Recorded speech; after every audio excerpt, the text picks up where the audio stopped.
E aí, família formosa, como vocês estão? Espero que vocês estejam bem. Aqui é a Jéssica e a gente vai falar um pouquinho daquilo que está no nosso coração. Vamos compartilhar hoje sobre adoração, então se liga aí.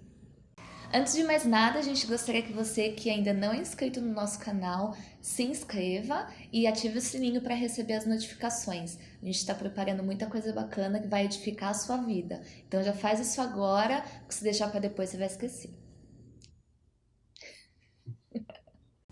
Não sei se você já ouviu alguém dizer assim que o culto de ontem, o culto de domingo passado, foi um culto cheio de música de adoração, foi uma bênção. E aí hoje a gente vai desmistificar um pouco isso e falar, se aprofundar mais no entendimento do que é a adoração e essas famosas músicas de adoração que a gente tanto fala. Então, para a gente falar e entender sobre adoração, quando a gente consulta o dicionário, adoração é venerar, cultuar, amar excessivamente, reverenciar. E nós vemos isso lá em Mateus 4,10, quando diz: amarás o Senhor teu Deus e só a Ele prestará culto. Ele é digno, somente Ele é digno. Então não tem como a gente falar de adoração sem falar da pessoa de Jesus. E você já parou para pensar aonde é que começa a adoração? Quando é que isso começa? Quando isso se inicia dentro de você? E eu quero te dizer hoje que a adoração não é nada do que você faz. Isso é muito estranho, porque a gente sempre ouviu que adoração é você fechar os teus olhos, é você erguer os teus braços, é você cantar o mais alto que você puder, é você ajoelhar e se render.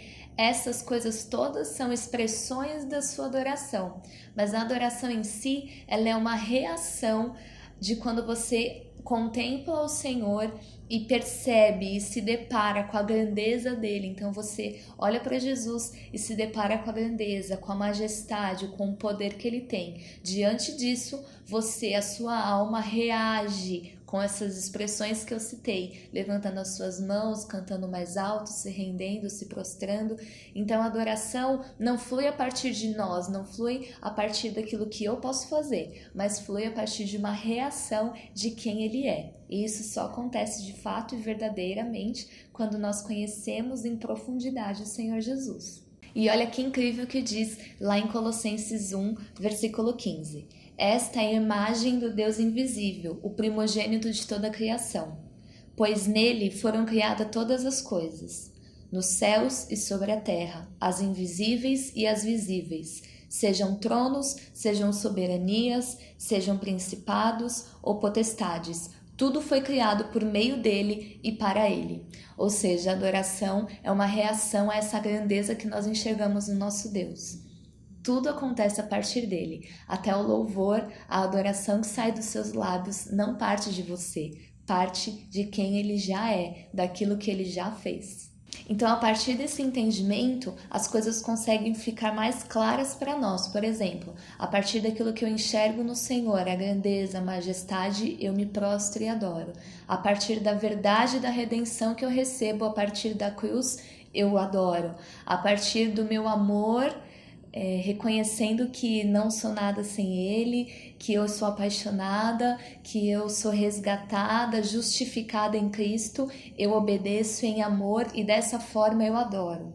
A partir de viver em comunhão com os meus irmãos, ter um casamento alinhado no Senhor, nas Escrituras, ter uma vida cotidiana condizente com a palavra, dessa forma eu adoro. Então eu quero te fazer uma pergunta agora. Agora que a gente tem um entendimento mais claro sobre isso, a gente sabe que a adoração é uma reação à contemplação que nós temos, à visão que nós temos de Deus, ao conhecimento que nós temos de Deus.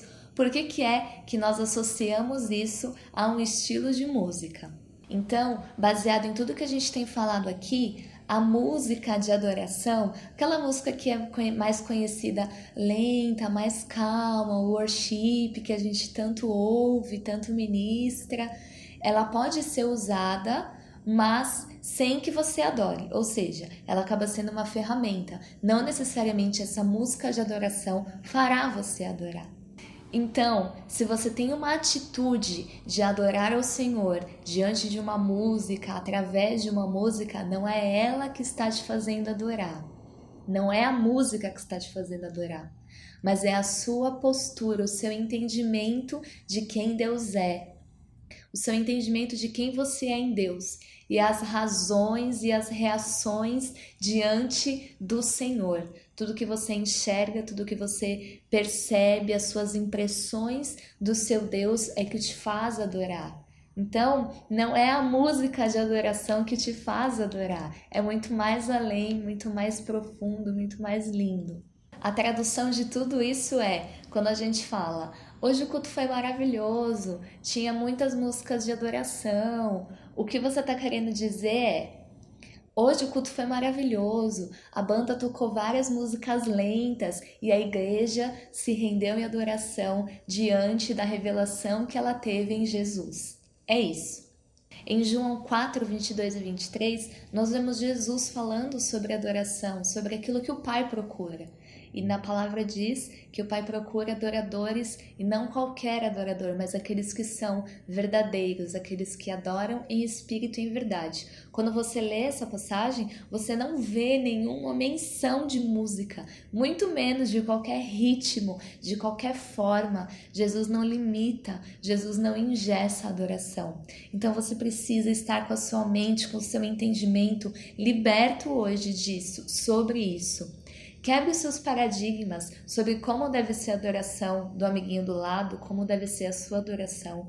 Jesus te deixou livre. Jesus não te limitou a nada. Então você pode adorar a Deus com a sua família no domingo, no almoço de domingo. Você pode adorar a Deus trabalhando, você pode adorar a Deus de férias com a sua família. Aonde você estiver, você é livre para adorar a Deus. E é em espírito e em verdade, porque flui do seu interior. Não é a verdade do outro, é a verdade que flui de dentro de você. Simples assim. A música e a adoração, elas podem andar lado a lado, mas elas são independentes. Por que eu digo isso? Porque existe música sem adoração, da mesma forma que existe adoração sem música. Mas quando a gente consegue unir essas duas coisas, eu tenho certeza que você já provou de momentos intensos e profundos no Senhor, quando a gente consegue unir a adoração com a música. É maravilhoso porque a gente consegue ver o fluir do Espírito e a gente participa disso como corpo efetivamente. Mas também tem um outro ponto, não sei se você já saiu de um culto parecendo que nada aconteceu, sabe? Que as músicas não eram boas, que o fluir do Espírito não funcionou naquele dia.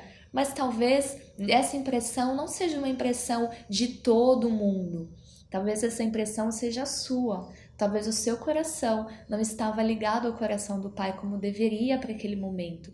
Talvez você estava com a sua visão ofuscada ou nem estava com a sua visão clara sobre o que Deus estava revelando naquela hora. Então, é muito importante que quando você se decide estar ali na igreja, adorando ao Senhor, no seu quarto, no lugar secreto, os seus olhos estejam completamente focados no Senhor Jesus. Com seus olhos focados em Jesus, a sua reação será automática, porque Jesus é irresistível.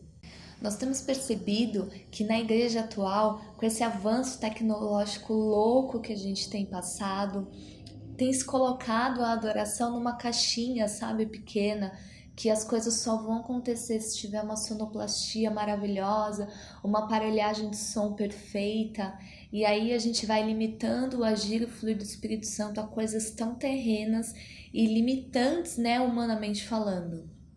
Mas eu quero te fazer uma pergunta. E se nada disso existir mais? E se a sua caixa de som não existe mais?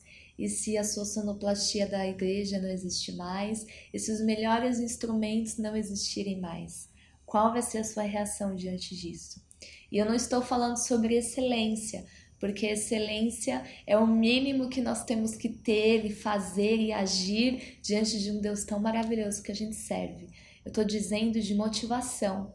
Se a sua motivação não estiver alinhada de uma forma correta, talvez a sua adoração vai estar baseada num lugar errado.